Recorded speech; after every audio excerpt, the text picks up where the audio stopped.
ಮುಂಚೆ ವ್ಯಾಪಾರ ತುಂಬಾ ಚೆನ್ನಾಗಿ ಆಗ್ತಾ ಇತ್ತು. ಅದ್ಭುತವಾಗಿರುವಂತಹ ವ್ಯಾಪಾರನ ನೋಡಿದರೆ ಅದ್ರಲ್ಲಿ ಅಭಿವೃದ್ಧಿಯನ್ನ ಕಾಣಿದರೆ, ಆದ್ರೆ ದಿಢೀರ್ ಅಂತ ಕುಸ್ತು ಹೋಗುತ್ತೆ. ಕೆಲವು ಭಾವನೆಗಳೇ ಅವರದ್ದು ಅಸಡ್ಡೆ ಭಾವನೆಗಳಿರುವಂತವ್ರು. ಇವ್ರು ಏನಾದ್ರೂ ಈ ಮಿಡ್ಲಲ್ಲಿ ಇದ್ಬಿಟ್ರೆ ಆ ಕಡೆಗೂ ಇಲ್ಲ ಈ ಕಡೆಗೂ ಇಲ್ಲ ಅಂತವ್ರು. ಇವ್ರು ಬೆಳೆಯಲ್ಲ, ಇನ್ನೊಬ್ರು ಬೆಳೆಸಲ್ಲ, ಇನ್ನೊಬ್ರು ಬೆಳೆದಿರೋದನ್ನ ನೋಡಿದ್ರೆ ಅಸೂಯೆ ಪಡೋದು ಇವ್ರು ಜೀವಮಾನ ಪರ್ಯಂತ. ಸಣ್ಣ ಚೀಟಿ ಅಷ್ಟೇ ಅದು. ಆ ಸಂಖ್ಯೆಗಳನ್ನ ಬರ್ಕೊಳ್ಳೋದು, ಒಂದು ನಿಮ್ಮ ತಿಜೋರಿ ಇಟ್ಕೊಳ್ಳೋದು, ತಿಜೋರಿಯಲ್ಲಿ ಇನ್ನೊಂದು ನಿಮ್ಮ ಪಾಕೆಟಲ್ಲಿ ಇಟ್ಕೊಳ್ಳೋದು, ಮತ್ತೊಂದನ್ನ ಮನೆಯಲ್ಲಿಡುವಂಥದ್ದು. ಹನುಮಾನ್ ತಂತ್ರ ಇದನ್ನು ಬಳಸಿ ಅತ್ಯಂತ ಅದ್ಭುತವಾಗಿ ಅಭಿವೃದ್ಧಿ ಆಗ್ತದೆ. ನಮಸ್ಕಾರ, ಶುಭ ಸಂಜೆ ಪ್ರೀತಿಯ ವೀಕ್ಷಕರೆಲ್ಲರಿಗೂ ಸಂಕಲ್ಪ ಸುದ್ದಿ ಕಾರ್ಯಕ್ರಮಕ್ಕೆ ಆತ್ಮೀಯ ಪ್ರೀತಿಯ ಸ್ವಾಗತ ಹೇಳ್ತಾ ಇರೋದು ನಾನು Anusha. So first time channel ವೀಕ್ಷಿಸ್ತಿದ್ದೀರಾ ಅಂದ್ರೆ ಈಗ ನಮ್ಮ ಚಾನೆಲ್ನ ಸಬ್ಸ್ಕ್ರೈಬ್ ಮಾಡಿ, ನಮ್ಮ ವಿಡಿಯೋಸ್ನ ಲೈಕ್ ಮಾಡಿ. ಏನು ಪ್ರತಿಯೊಂದು ವಿಡಿಯೋಸ್ ಅಲ್ಲಿ ಕೂಡ ಸಾಕಷ್ಟು ಉಪಯುಕ್ತವಾಗಿರುವಂತಹ ವಿಚಾರಗಳು, ಯಾವುದೇ ರೀತಿಯಾಗಿರುವಂತಹ ಸಮಸ್ಯೆಗಳಿದ್ದಲ್ಲಿ ಸರಳವಾಗಿರುವಂತಹ ರೆಮಿಡೀಸ್ ನ ತಿಳಿಸ್ಕೊಡುವಂತ ಸ್ಪಿರಿಚುವಲ್ ಗುರು ಡಾಕ್ಟರ್ ವಿಷ್ಣುದತ್ತ ಗುರುಜಿಯವರಿದ್ದಾರೆ. ಗುರುಗಳನ್ನ ಕಾರ್ಯಕ್ರಮಕ್ಕೆ ಬರ್ಮಾಡ್ಕೊಳ್ಳೋಣ. ನಮಸ್ತೆ ಗುರುಗಳೇ, ಕಾರ್ಯಕ್ರಮಕ್ಕೆ ಆತ್ಮೀಯ ಸ್ವಾಗತ. ಈ ವ್ಯಾಪಾರಕ್ಕೆ ಸಂಬಂಧಪಟ್ಟ ಹಾಗೆ ಬಂದ್ರೆ, ಮುಂಚೆ ವ್ಯಾಪಾರ ತುಂಬಾ ಚೆನ್ನಾಗಿ ಆಗ್ತಾ ಇತ್ತು. ಈಗ ಫಾರ್ ಎಕ್ಸಾಂಪಲ್ ಒಂದು ಹೋಟೆಲ್ ಬಿಸ್ನೆಸ್ ಆಗಿರ್ಬೋದು, ಬ್ಯಾಂಗಲ್ ಶಾಪ್ ಆಗಿರ್ಬೋದು, ಅದ್ಭುತವಾಗಿರುವಂತಹ ವ್ಯಾಪಾರನ ನೋಡಿದರೆ ಅದ್ರಲ್ಲಿ ಅಭಿವೃದ್ಧಿಯನ್ನ ಕಾಣಿದರೆ, ಆದ್ರೆ ದಿಢೀರ್ ಅಂತ ಕುಸ್ತು ಹೋಗುತ್ತೆ. ಏನ್ ಕಾರಣ ಅಂತ ಗೊತ್ತಿಲ್ಲ. ಯಾರೋ ನಮ್ಮ ಮೇಲೆ ಕಣ್ಣು ಹಾಕ್ಬಿಟ್ರೋ, ಅಥವಾ ಇನ್ನೆಲ್ಲೋ ಶಾಪ್ ಅಲ್ಲಿ ಡಿಸ್ಕೌಂಟ್ ಸಿಗುತ್ತೆ ಅಂತ ಅಲ್ಲಿ ಹೋಗ್ತಿದಾರೋ, ಇನ್ನೆಲ್ಲಿ ಟೇಸ್ಟ್ ಚೆನ್ನಾಗಿದೆ ಅಂತ ಅಲ್ಲಿ ಹೋಗ್ತಾರೋ, ಎಲ್ಲಿ ಮಿಸ್ಟೇಕ್ ಆಯ್ತು ಅಂತ ಗೊತ್ತಿಲ್ಲ. ಬಟ್ ನಮಗೆ ಮುಂಚೆ ಚೆನ್ನಾಗಿ ನಾವು ನೋಡಿದೀವಿ, ಏಳಿಗೆ ಕಂಡಿದೀವಿ. ಆದ್ರೆ ದಿಢೀರ್ ಅಂತ ಕುಸ್ತು ಬೀಳಲು ಏನ್ ಕಾರಣ ಇರಬಹುದು? ಸೊ ಇದು ಮತ್ತೆ ನಮ್ಮ ಮುಂಚಿನ ತರನೇ ಆಗ್ಬೇಕು ಅಂತಂದ್ರೆ ಏನಾದ್ರೂ ಒಂದು ತಂತ್ರ ಮಾಡ್ಕೊಳ್ಬಹುದಾ, ಅಥವಾ ಏನ್ ರೆಮಿಡಿ ಮಾಡ್ಕೊಂಡ್ರೆ ನಮ್ಗೆ ಮುಂಚಿನ ಒಂದು ಸಕ್ಸಸ್ ಈಗಲೂ ಕಾಣಬಹುದು ಗುರುಗಳೇ? ಸೊ ವ್ಯಾಪಾರಿಗಳಿಗೋಸ್ಕರ ತಿಳಿಸ್ಕೊಡಿ.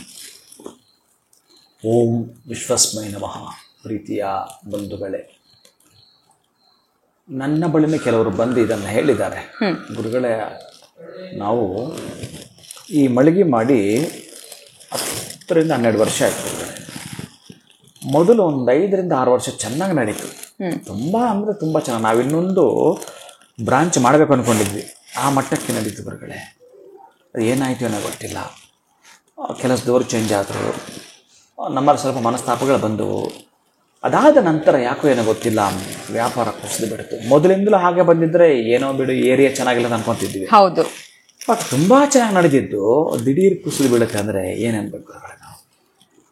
ನಾನು ಹೇಳ್ತಿರೋದು ದಿನಕ್ಕೆ 50 ರಿಂದ 60 ಸಾವಿರ, 1 ಲಕ್ಷ ತನಕ ವ್ಯಾಪಾರ ಆಗ್ತಿದ್ದು.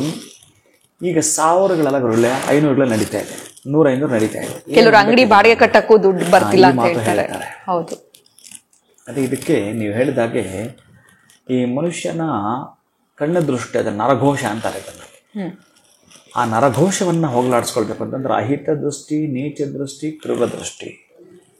ಅಬ್ಬಾ ಏನು ಮಾಡಿದಾನೆ ಒಳಗಡೆ. ಇನ್ನರ್ ಸೈಡ್ ಅವರು ಖುಷಿಯಿಂದ, ಪಾಪ ಕಷ್ಟಪಟ್ಟವನೇ ಏನು ಮಾಡೋದೇನು ಚೆನ್ನಾಗಿರಲಿ ಅಂದರೆ ಪರವಾಗಿಲ್ಲ, ಒಳಗಡೆ ಕೊತ ಕೊತ ಕೊತ ಕುದೀತಿರ್ತಾರೆ. ಅಂದರೆ ಅವ್ರಿಗೆ ತುಂಬ ಅಸೂಯೆ.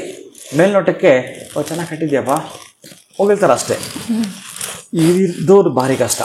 ಇವರು ಕೆಲವು ರೇಖೆಗಳೊಂದಿಗೆ ಇರ್ತಾರೆ, ಕೆಲವು ಮಚ್ಚೆಗಳೊಂದಿಗೆ ಇರ್ತಾರೆ, ಕೆಲವು ಭಾವನೆಗಳೇ ಅವರದ್ದು ಅಸಡ್ಡೆ ಭಾವನೆಗಳಿರುವಂಥವ್ರು. ಇವ್ರು ಏನಾದರೂ ಈ ಮಿಡ್ಲಲ್ಲಿ ಇದ್ದುಬಿಟ್ರೆ ಆ ಕಡೆಗೂ ಇಲ್ಲ ಈ ಕಡೆಗೂ ಇಲ್ಲ ಅಂಥವ್ರು.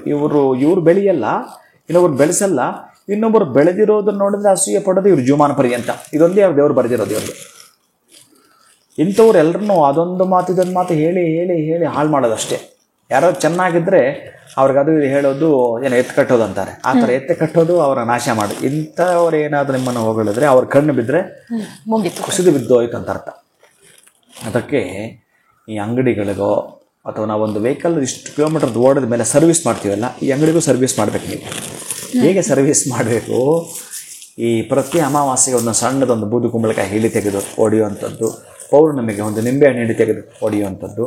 ಅದಲ್ಲದೆ ಹನುಮಾನ್ ತಂತ್ರ ಅಂತ ಬರುತ್ತೆ, ಕೆಲವೊಂದು ಬೀಜಾಕ್ಷರಗಳು. ಈಗ ನಾನು ಹೇಳುವಂಥದ್ದು ಈ ಹನುಮಾನ್ ತಂತ್ರ ಬೀಜಾಕ್ಷರ ಇದಾವಲ್ಲ, ಸ್ಕ್ರೀನ್ ಮೇಲೆ ನಿಮ್ಗೆ ಕೊಡ್ತೀವಿ.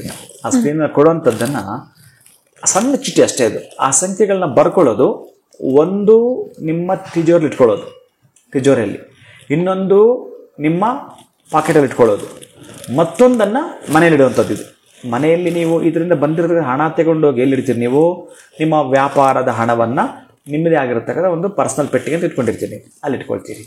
ಈ 3 ಚೀಟಿ ವ್ಯವಸ್ಥೆ ಮಾಡ್ಕೋಬೇಕು. ಆ 3 ಚೀಟಿಗಳು ಈಗ ನಾನು ಹೇಳ್ತೀನಿ, ಆ ಸಂಖ್ಯೆಗಳನ್ನು ಸ್ಕ್ರೀನ್ ಮೇಲೆ ಕೂಡ ಬರುತ್ತೆ, ಅದನ್ನು ನೋಟ್ ಮಾಡಿಕೊಂಡು ಮನೆಯಲ್ಲಿ ಮಾಡಿರೋಂಥದ್ದು ಮತ್ತು ಮಳಿಗೆಯಲ್ಲಿ ಮಾಡಿರುವಂಥದ್ದು ಏನು ಚೀಟಿ ಇರುತ್ತೋ ಅದರ ಮೇಲೆ 11 ಏಲಕ್ಕಿ ಇಡಬೇಕು.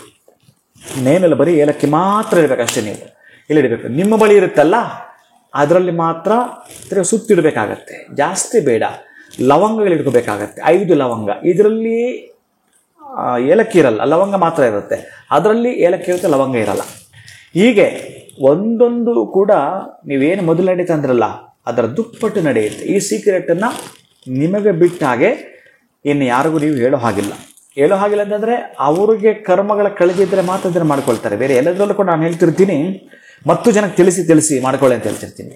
ಈ ಬಿಸ್ನೆಸ್ ನಿಮಗೆ ಒಂದು ಹಂತಕ್ಕೆ ತಲುಪಿದ ಮೇಲೆ ಖುಷಿಯಿಂದ ಮತ್ತೊಂದು ಧಾವಿಸಿ ಇನ್ನೊಂದನ್ನು ನಾವು ಮಾಡ್ತೀವಿ, ಇನ್ನೊಂದು ನಾವು ಬ್ರಾಂಚ್ ಮಾಡ್ತಾ ಇದ್ದೀವಿ. ಆ ಮಟ್ಟಕ್ಕೆ ಹೋದ ಮೇಲೆ ಬೇಕಾದ್ರೆ ಯಾರಿಗಾದ್ರೂ ಹೇಳಿ ನೀವು ದಯವಿಟ್ಟು ನೀವು ಈ ಥರ ಮಾಡಿಕೊಡಿ, ನನಗೆ ಯಾರೋ ಒಬ್ಬ ಗುರುಗಳು ಕೊಟ್ಟಿದ್ರೆ ರೆಮಿಡಿ ಅಂತ ಮಾಡ್ಕೊಂಡು ಇದನ್ನು ಮಾಡಿದ್ರೆ ಪ್ರಾರಂಭ ಮಾಡೋದು ಬುಧವಾರ. ಅಂಗಡಿಯಲ್ಲಿ ಇಟ್ಟಿರುವಂಥದ್ದು ಏನು ಸಣ್ಣ ಚೀಟಿ ಇದೆಯೋ ಅದ್ರಲ್ಲಿ 11 ಏಲಕ್ಕಿ, ಮತ್ತೆ ಮನೇಲಿ ಏನಿಟ್ಟಿರೋ ಚೀಟಿ ಅದರಲ್ಲೂ ಕೂಡ 11 ಏಲಕ್ಕಿ. ನಿಮ್ಮ ಹತ್ರ ಇಟ್ಕೊಳ್ಳೋದಿದೆಯಲ್ಲ ಪಾಕೆಟು, ಅದರಲ್ಲಿ ಮಾತ್ರ 5 ಲವಂಗ. ಇಲ್ಲಿ ಏಲಕ್ಕಿ ಇಲ್ಲ, ಲವಂಗ. ಕನ್ಫ್ಯೂಸ್ ಮಾಡ್ಕೊಳ್ತೀರಾ? ಇದನ್ನ ಮಾಡಿಕೊಂಡಾಗ ತಕ್ಷಣವೇ ಈ ಬುಧವಾರ ಮಾಡ್ಕೊಂಡು ನೆಕ್ಸ್ಟ್ ಬುಧವಾರವೇ ಸೇಮ್ ಹೇಗಿರುತ್ತೆ ಅಂತಂದ್ರೆ ಅವ್ರಿಗೊಂದು ಮಿರಾಕಲ್ ನಡೆದೋಗುತ್ತೆ. ಒಂದು ಮ್ಯಾಗ್ನೆಟ್ ಹಾಕಿದ್ರೆ ಹೇಗೆ ಸೆಳೆತ ಮಾಡ್ಕೊಳ್ಳುತ್ತೋ ಹಾಗೆ ಜನರನ್ನು ಸೆಳೆತ ಮಾಡುವಂಥ ಈ ಹನುಮಾನ್ ತಂತ್ರವನ್ನು ಬಳಸಿದ್ರೆ ನಿಮಗೆ ಖಂಡಿತ ವ್ಯಾಪಾರ ಮತ್ತಷ್ಟು ಅಭಿವೃದ್ಧಿ ಆಗುತ್ತೆ. ಬರೆದಿಟ್ಕೊಳ್ಳಿ. ಈಗ ನಾನು ಆ ಒಂದು ಸಂಖ್ಯೆಗಳನ್ನ ಕೊಡ್ತಿದ್ದೇನೆ. ನಂಬರ್ಸ್ 14, 7, 12, 9, 11, 13, 10, 3, 8 ಈ ಸಂಖ್ಯೆಗಳನ್ನು ಕೊನೆಯದಾಗಿರುತ್ತೆ ಏನಿದೆಯೋ 10, 3, 8 ಈ ಸಂಖ್ಯೆಗಳು ಏನು ಬರ್ತಾವೋ ಇದು ಪೂರ್ಣವಾಗಿ 3 ಚೀಟಿ ಮಾಡಿಕೊಳ್ಳೋದು. ಈ 3 ಕೂಡ ಮನೆಯಲ್ಲೊಂದು, ಅಂಗಡಿಯಲ್ಲೊಂದು, ನಿಮ್ಮ ಪಾಕೆಟಲ್ಲಿ ಇಷ್ಟು ಮಾಡ್ಕೊಳ್ಳಿ.